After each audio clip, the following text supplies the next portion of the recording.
Commander Sarah Chen stood at the observation deck of the EDA's Intrepid, Earth's most advanced diplomatic vessel, watching as the massive Nexar ship emerged from hyperspace. The alien vessel's crystalline structure caught the light of distant stars, creating an ethereal display that belied its true nature.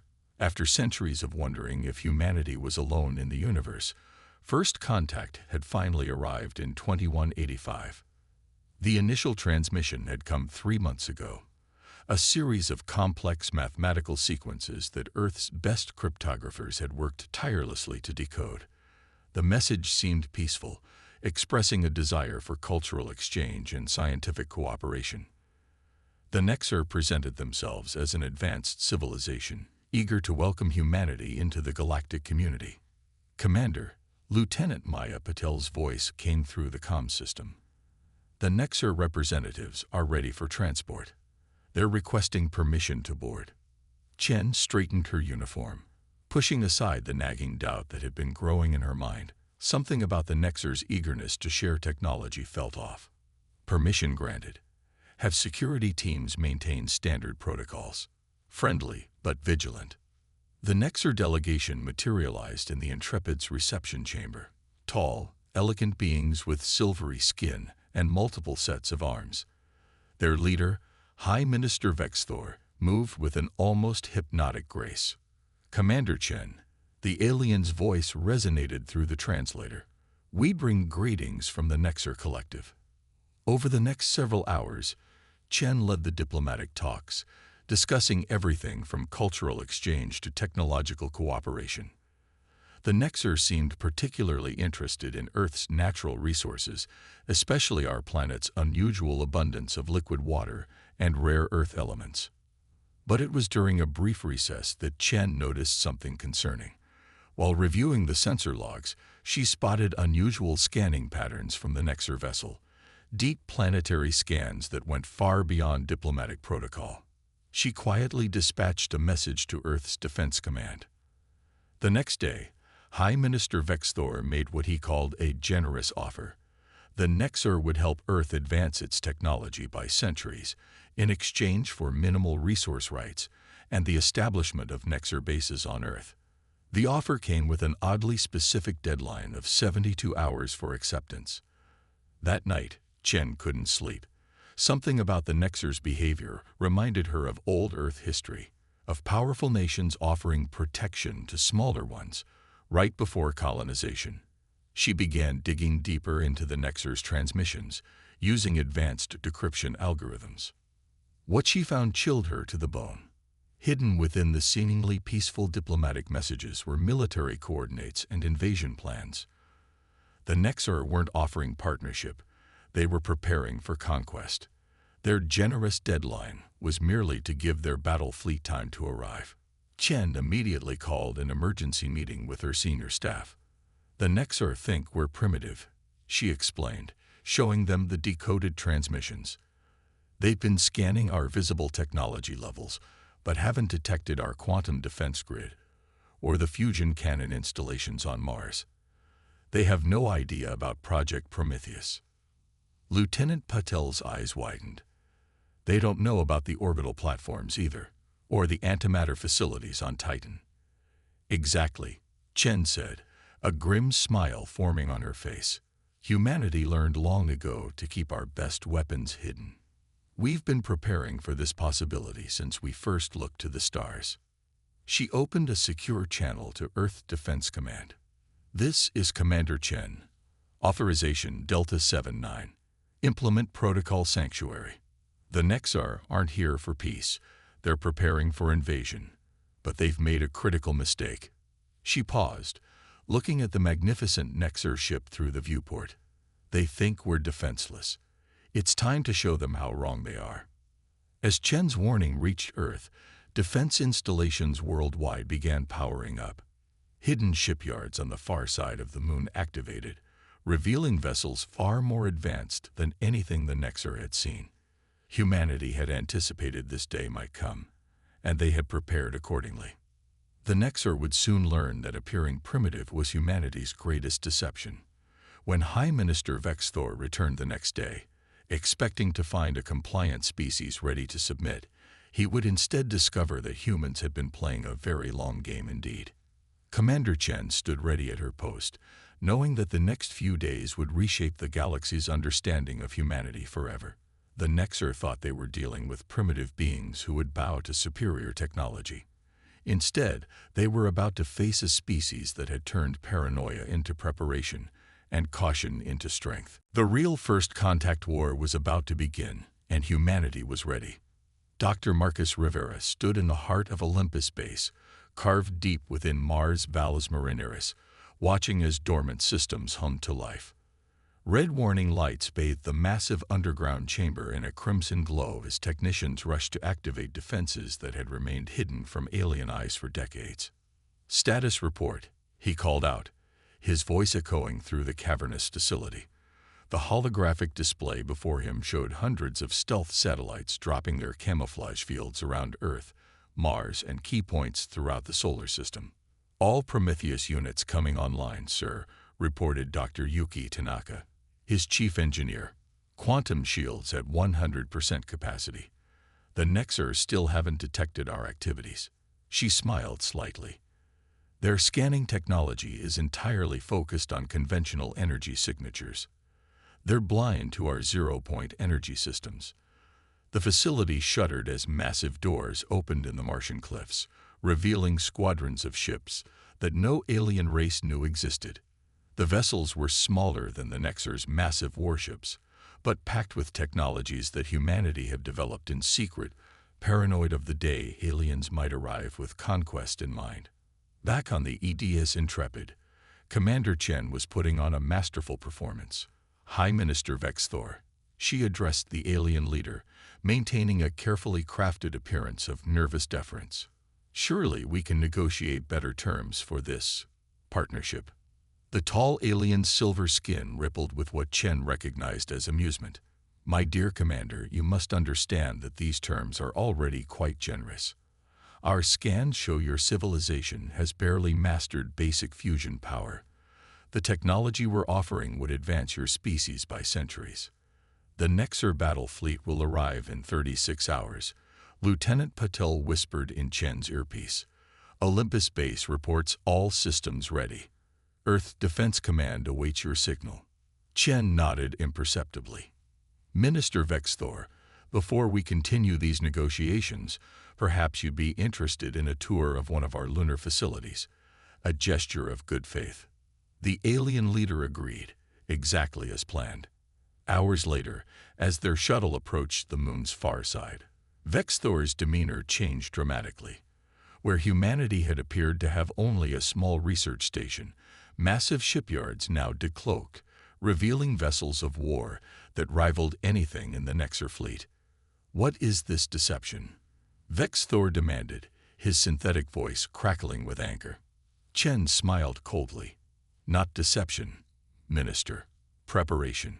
Did you really think humanity would develop space travel without preparing for potential threats? Every time we detected an alien probe, we made sure they saw exactly what we wanted them to see." Dr. Rivera's voice came through on the command channel. "Commander, Prometheus platforms are in position. Quantum shield grid is ready for activation. Shall we proceed with the demonstration?" "Execute," Chen ordered. Across the solar system, humanity's hidden arsenal revealed itself. Defensive platforms emerged from gaseous camouflage in Jupiter's atmosphere. Antimatter production facilities shimmered into view on Titan. A network of quantum-linked satellites activated, creating an energy web that could trap and destroy any hostile fleet. "Impossible," Vexthor whispered. "Your species, you're barely at Class 3 technological development." "A carefully maintained illusion," Chen replied. "We learned long ago that appearing weak while maintaining strength is the surest path to survival. Those primitive fusion reactors you detected. Decoys, we mastered zero-point energy a decade ago. Those basic defense satellites, cleverly disguised quantum weapon platforms." Dr. Rivera's team on Mars activated their final surprise. The massive Prometheus array, humanity's masterpiece of defensive technology, came online. Quantum entangled particles throughout the solar system linked together, creating a defensive web that could redirect the energy of any attack back at its source. Your battle fleet will arrive soon, Chen continued, watching Vexthor's reaction carefully. They expect to find an easy conquest. Instead, they'll face a civilization that has spent generations preparing for this moment. The only question is, Minister, what would you like us to demonstrate first? The alien leader's multiple arms moved in what Chen's cultural training identified as a gesture of extreme distress. You hid all of this. For how long? Since we first looked up at the stars and wondered if we were alone, Chen answered. Humanity has a long history of encountering more technologically advanced civilizations. Those who weren't prepared didn't survive. We vowed that wouldn't be us. As if to punctuate her point, a squadron of Earth's newest warships emerged from quantum space nearby, their sleek forms bristling with weapons that defied conventional physics. Dr. Rivera had outdone himself with their design. Each vessel carried enough firepower to level a small moon, all powered by zero-point energy that the Nexer's sensors couldn't even detect. You have a choice, Minister, Chen said, her voice firm. Return to your fleet and warn them that Earth is not the primitive world they believe it to be, or proceed with your invasion plans and discover firsthand why humanity's apparent weakness was our greatest deception. As Vexthor's shuttle hastily departed back to his ship, Shen opened a channel to Earth Defense Command. All units, battle stations. If the Nexer fleet chooses to attack, let's show them exactly what humanity can do when we stop pretending to be primitive. The next 24 hours would determine whether the galaxy witnessed a devastating war or learned a crucial lesson about underestimating humanity. Either way, the age of hiding humanity's true strength was over. The Nexer battle fleet emerged from hyperspace exactly as predicted. 100 massive warships arranged in a perfect attack formation. Their crystalline hulls gleamed against the backdrop of space, a testament to their technological superiority, or so they thought.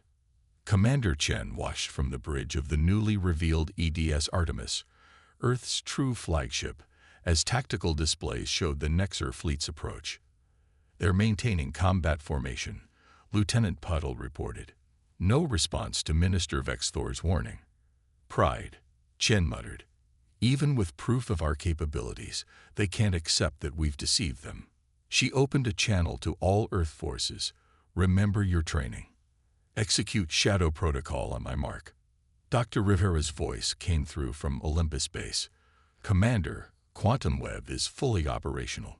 Ghost squadrons are in position. The tactical display showed Earth's smaller, faster ships hidden in precise positions throughout the solar system, their quantum stealth systems making them invisible even to the Nexer's advanced sensors. The Nexer fleet's commander broadcast their message system-wide. Primitive humans, your deceptions change nothing. Submit to Nexer authority or face annihilation. You have one planetary rotation to surrender. Chen smiled. Send our response. A single Earth vessel, small, seemingly insignificant, appeared directly in front of the Nexer fleet. The alien ships immediately locked weapons on it, but before they could fire, the vessel executed a maneuver that should have been impossible. It split into 5 identical ships, each moving in different directions at speeds that made the Nexer tracking systems useless. Ghost Squadron 1. Execute Attack Pattern Delta, Chen ordered. Across the solar system, Earth's hidden fleet sprang into action. Ships appeared and disappeared, striking from impossible angles, their quantum-phased weapons bypassing the Nexer's shields completely. The alien fleet's perfect formation dissolved into chaos. Their massive ships, designed for traditional space combat, couldn't track Earth's quantum-shifting vessels. Every time they locked weapons on a target, it would split into multiple copies or simply vanish, reappearing somewhere else entirely. They're still using conventional targeting systems, Dr. Rivera observed through the command channel. They haven't adapted to quantum warfare yet. Activating Prometheus Array, Phase 2. The quantum web surrounding the solar system pulsed with energy. Suddenly, the Nexer fleet's communication systems went dark. Their quantum-entangled transmitters, copied from older civilizations they'd conquered, proved useless against humanity's more advanced quantum technology. Multiple Nexer vessels showing shield failures, Lieutenant Puddle reported. Their power systems can't handle the quantum feedback. Chen nodded grimly. Execute precision strikes. Disable their weapons and propulsion systems only. Let's show them we can be merciful as well as powerful. Earth's Ghost Fleet moved with surgical precision. Quantum phase torpedoes passed through the Nexer's conventional shields like they weren't there, striking weapon emplacements and engine arrays with pinpoint accuracy. Ship after ship went dark, their crews untouched but their ability to fight completely neutralized. The Nexer fleet commander's voice crackled through the compromised communications network. This is impossible. You're supposed to be primitives. How are you doing this? We spent generations preparing for this moment. Chen responded calmly. Every probe you sent, every scan you made, showed you exactly what we wanted you to see.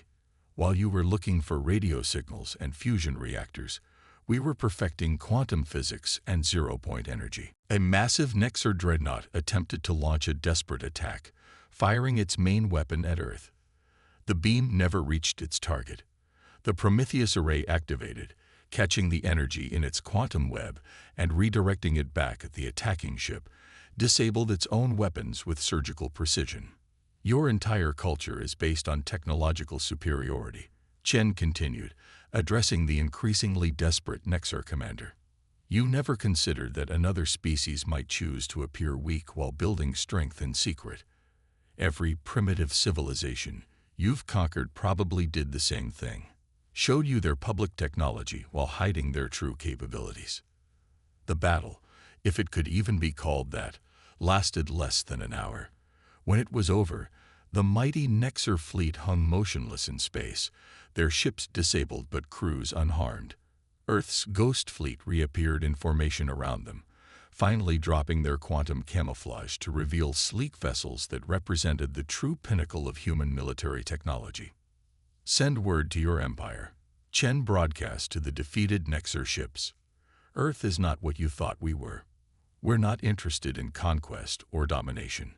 We simply want to be left in peace. But if anyone threatens that peace, she let the sight of their disabled fleet finish her sentence. As rescue shuttles began evacuating Nexer crews to safety, Dr. Rivera contacted Chen privately. Commander, long-range sensors are detecting quantum fluctuations consistent with more Nexer fleets mobilizing. I don't think this is over. Chen looked at the tactical display, watching as Earth's true defensive capabilities continued to come online throughout the solar system. No, she agreed, it's not over. But now, they know what they're really facing. And the next battle won't be about proving our strength.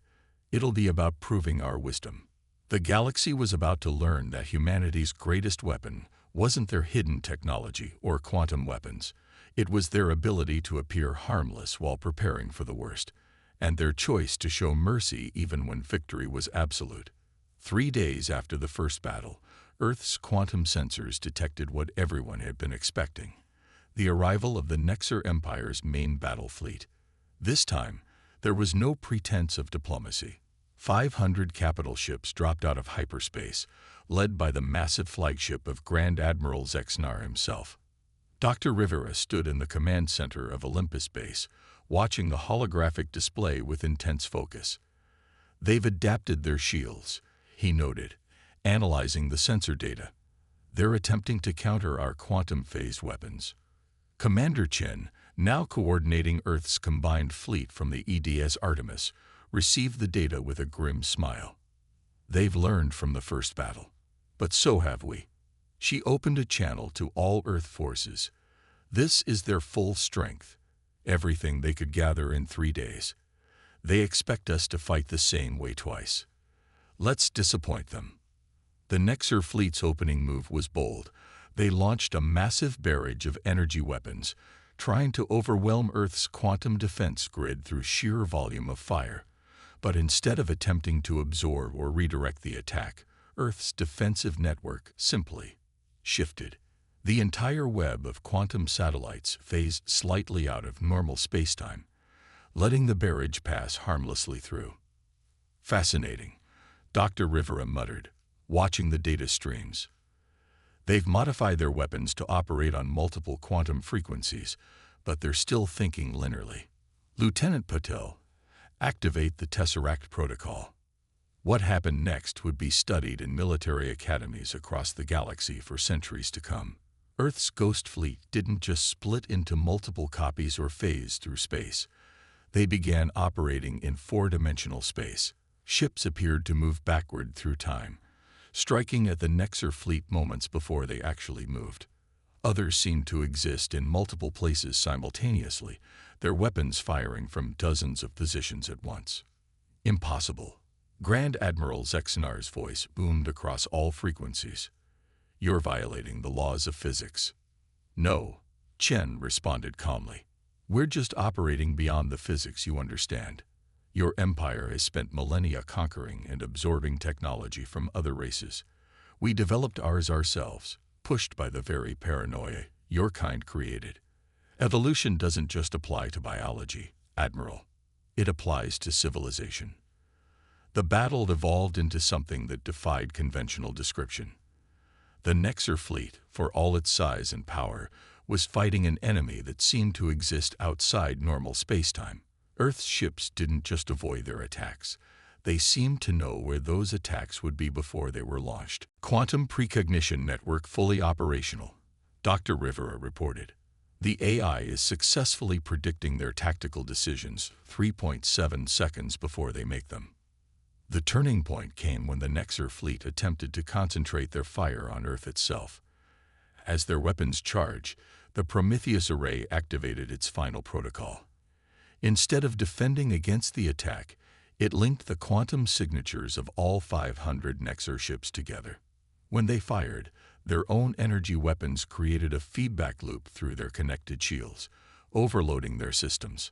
All Nexer vessels experiencing cascading power failures, Lieutenant Puddle reported. Their quantum field modifications are backfiring. Chen opened a channel to Admiral Zexanar's flagship. Your ships are disabled but safe. Your crews are unharmed. We could have destroyed your fleet, but that's not who we are. Humanity doesn't seek conquest. We seek understanding. Stand down, Admiral. Let's talk about peace. There was a long pause before the response came. When it did, Admiral Zexanar's voice carried something the Nexer had never shown to a lesser species before: respect. In 10,000 years of conquest, he said slowly, we have never encountered a species like yours. You could have kept your true strength hidden. Let us walk into a trap that destroyed us completely. Instead, you showed us your power, gave us a chance to retreat, and even now offer mercy when you could claim total victory. Because strength isn't just about having the biggest weapons or the most advanced technology, Chen replied. It's about knowing when not to use them. Your empire has spent millennia proving you're powerful. Perhaps it's time to prove you're wise. As Earth's rescue ships moved to assist the disabled Nexer fleet, Dr. Rivera's quantum sensors detected something unexpected. Transmissions from dozens of other species throughout the galaxy, all of whom had been watching the battle through their own hidden observation posts. The message was clear. Humanity's victory over the Nexer Empire hadn't just changed the balance of power in the galaxy. It had given hope to every species that had ever hidden their true strength, waiting for the right moment to reveal it. The age of Nexer dominance was over. The age of hidden powers was beginning. And humanity, the species that had perfected the art of appearing weak while building unprecedented strength, would help guide the galaxy into this new era. The Great Hall of the Nexer High Council had never before admitted representatives of a lesser species. Yet here stood Commander Chen and Dr. Rivera, alongside delegates from Earth's unified government, as equals before the most powerful empire in known space. The crystalline walls reflected the light of three suns, casting rainbow patterns across faces both human and alien. The terms of our peace are simple. Chen addressed the council, her voice steady and clear. Earth and its colonies will remain sovereign. In return, we offer not submission, but partnership. We've proven we can destroy each other. Now let's prove we can build something together. High Chancellor Corel, the supreme leader of the Nexer Empire, studied the humans with all four of his eyes. "You have shaken the foundations of our civilization," he admitted. "For millennia, we believed technological superiority gave us the right to rule. You have proven that power can wear many masks." Dr. Rivera stepped forward, activating a holographic display that filled the chamber. It showed data streams from dozens of worlds throughout Nexer space, civilizations that had, like humanity, hidden their true capabilities beneath a veneer of primitive technology. "We're not unique," Rivera explained. "Your empire's policy of technological subjugation didn't create obedient servants. It created hidden powers. Every world you thought you conquered has been developing in secret, waiting for the right moment. We were just the first to show our hand." The council chamber erupted in concerned murmurs. Minister Vexthor, now serving as liaison to Earth, raised his multiple arms for silence. "What the humans say is true. Our long-range sensors have detected quantum signatures similar to Earth's technology, emanating from worlds we thought primitive. We've been living above a powder keg of our own making." Chen nodded. "But it doesn't have to end in conflict. Earth proposes the formation of a new galactic concordat. Not an empire built on force, but an alliance of equals. Each civilization free to develop in its own way, sharing knowledge rather than hoarding it." As if on cue, quantum communications began flooding in from across the galaxy. World after world revealed their true faces. Civilizations that had appeared to be stuck in industrial ages showed they had mastered antimatter. Planets that seemed to barely understand spaceflight unveiled fleets of advanced ships. The mask of primitiveness that the Nexer Empire had forced upon the galaxy was finally falling away. "This is why we chose mercy in battle," Chen continued. "We could have destroyed your fleets, but that would have only perpetuated the cycle of force and fear. Instead, we offer a chance to be part of something greater. The age of empire is over. The age of collaboration has begun." High Chancellor Corel rose from his throne, his crystalline form catching the light. "You speak of partnership, yet you hold the power to destroy us. Why should we trust you?" Dr. Rivera smiled. "Because we're still not showing you everything we can do. Neither is any other world that's watching right now. Trust isn't about knowing all of someone's secrets. It's about choosing to work together anyway." The next few hours changed the course of galactic history. The Nexer Empire, faced with the reality that their perceived technological superiority had been an illusion, agreed to transform itself. The Galactic Concordat was born, with Earth playing a key role not because of its strength, but because of its wisdom in how to use that strength. As the treaties were signed, Lieutenant Patel, who had been monitoring communications from the Artemis, reported an extraordinary phenomenon. Across the galaxy, civilizations were beginning to share their hidden advances. Technologies that had been developed in secret for centuries were being revealed, each one a piece of a greater puzzle. "We've started something remarkable," Chen said to Rivera as they watched the exchange of knowledge begin. "Not just the end of an empire, but the beginning of true galactic civilization." "The real victory wasn't beating their fleet," Rivera agreed. "It was showing them, showing everyone, that true strength isn't about domination. It's about having the power to destroy and choosing instead to create." Months later, as the first joint human Nexer research facility opened on Mars, Commander Chen stood with High Chancellor Corel, watching ships from dozens of worlds arrive for the inaugural Concordat Science Summit. "You know," Corel said thoughtfully, "for millennia we searched the stars for civilizations worthy of joining us. We never considered that they were already there, hiding their worth until someone was wise enough to see it." Chen smiled. "The greatest power isn't the ability to destroy worlds, Chancellor. It's the wisdom to know when to reveal your strength, and the courage to use it for peace instead of dominance." As they watched, A ship using previously unknown technology emerged from what appeared to be a fold in spacetime itself. Another hidden civilization revealing its true face to the galaxy. The age of deception was over. The age of discovery was just beginning. And humanity, the species that had perfected the art of appearing weak while building unprecedented strength, would help guide the galaxy into this new era, not through force or fear, but through the wisdom earned from centuries of watching the stars and preparing for both the best and worst they might bring. The universe, it seemed, had been waiting for someone to prove that true power lies not in the strength you show, but in the strength you choose to use wisely. Humanity had done more than win a war. They had changed the very nature of galactic civilization itself. And that, perhaps, was the greatest victory of all.